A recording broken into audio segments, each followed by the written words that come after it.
Hi everybody, this is Mrs. Pesic.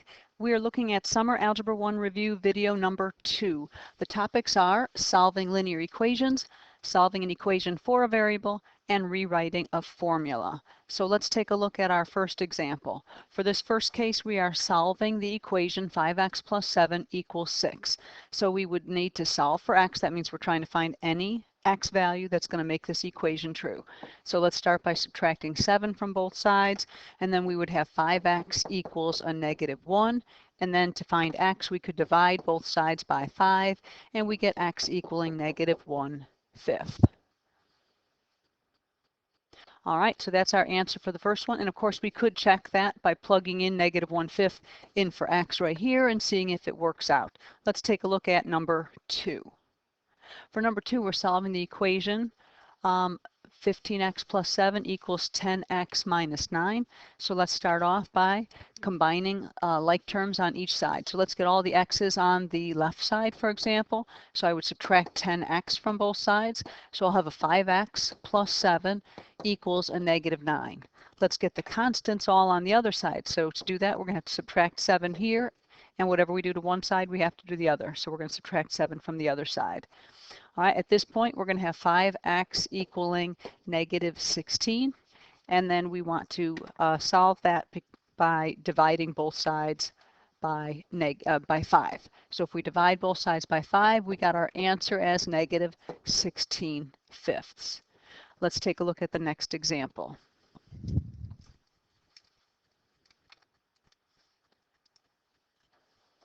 Okay, let's look at the next example here. Number 3 says solve the equation 2 times the quantity 4 minus 3x equals 16x.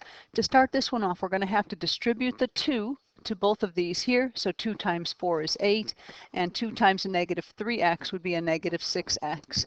And we get this to equals 16x. Let's again group all of the like terms on the same side. So let's get this negative 6x over on the other side. So we're going to add 6x to both sides. And then we would have 8 equals 22x.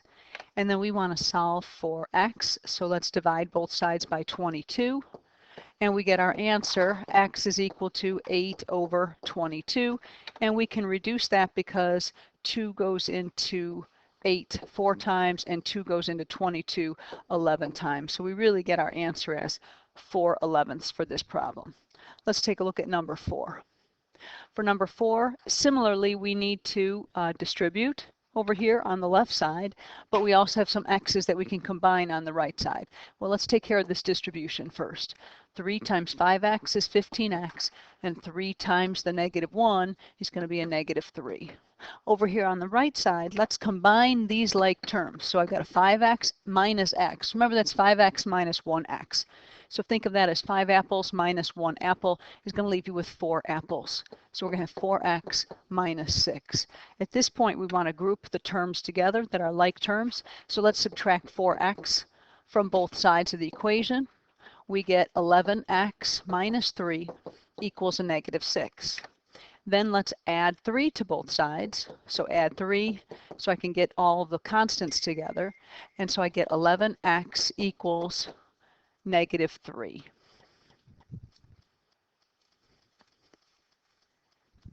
Okay, at this point, our next step would be to divide both sides by 11. So I get my answer to be x equals negative 3 over 11. All right, let's take a look at example 5. This one says solve the equation for y. Again, keep in mind, if I'm going too fast for you, please use the pause button or stop and rewind, rewatch. Okay, that's what makes these videos so beneficial. All right, for this one, we've got negative 5x plus 3y equals negative 9. Now, this is a different type of problem because we're solving the equation for y, which means we want to get this y all by itself. So to get that y by itself, we should probably try and at least get its term by itself. So if we're trying to get 3y by itself, we need to get rid of this minus 5x that we have right here. So in order to do that, we're going to have to add 5x to both sides. And so I'll have the 3y by itself on the left side. And on the right side, I cannot combine the negative 9 and the 5x. Those are not like terms. But I can write it as 5x minus 9. Again, we're trying to get y by itself, so we don't want the 3 here anymore. So let's divide both sides by 3. So if I divide both sides by 3, I get y equals 5x minus 9 over 3.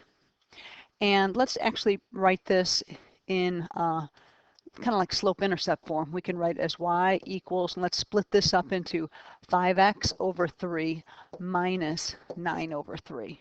So I would get y equals 5x over 3 minus 3. And if I want to write it in slope-intercept form, my slope would be 5/3, right, times x minus 3. All right, so that would be our answer for this problem. Keep in mind that you cannot divide out here. You can't say, oh, 3 goes into 3 once, into 9 3 times, because this 9 right here is a term, and we can only divide out factors, not terms. So that would be a no-no, cannot do that. All right, let's take a look at our next example.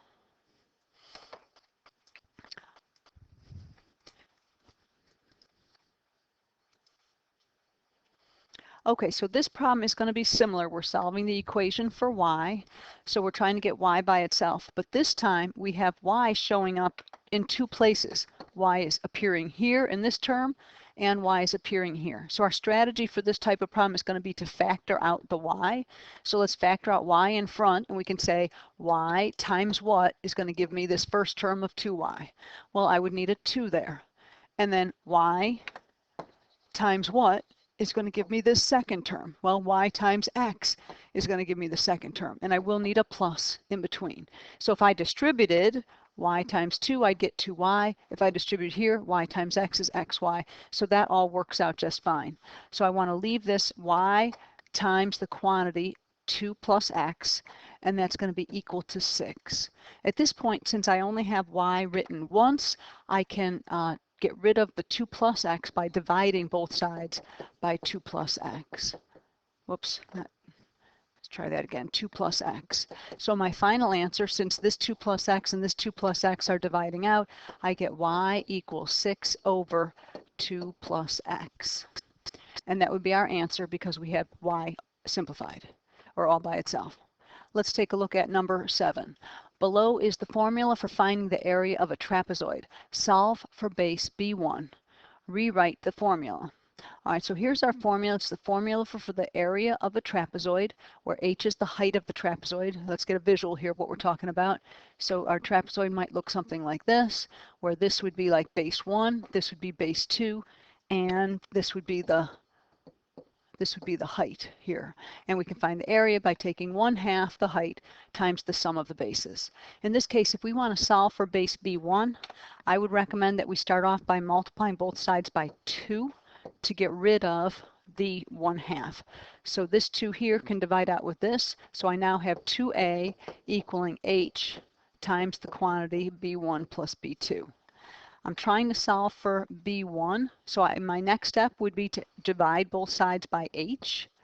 In doing that, this h and this h can divide out. Remember, this h is a factor, not a term, because it's being multiplied by everything else in that numerator.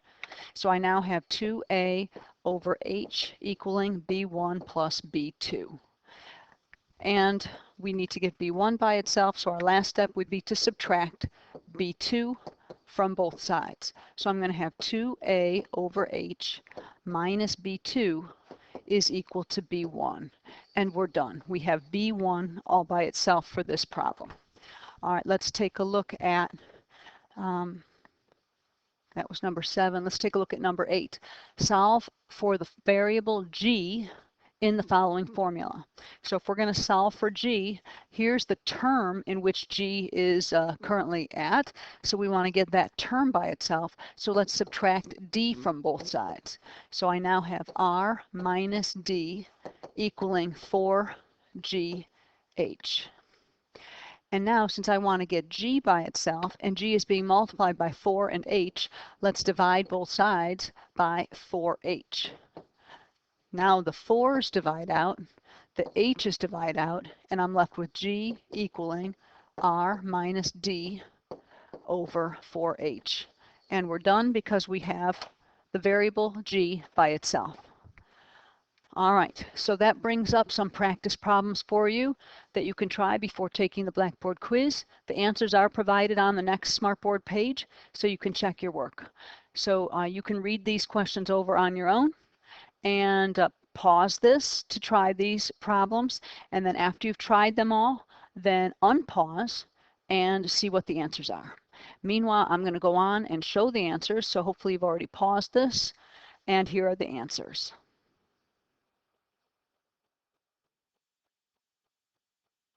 Okay, so if you did not get these, then you might want to try the problems again before you take the Blackboard quiz. If you're feeling confident on these problems, please go ahead and try the Blackboard quiz. If you have any questions about anything in this video or anything on the quiz itself, feel free to contact us. Our email addresses are here. All right, so thank you for watching and have a great day.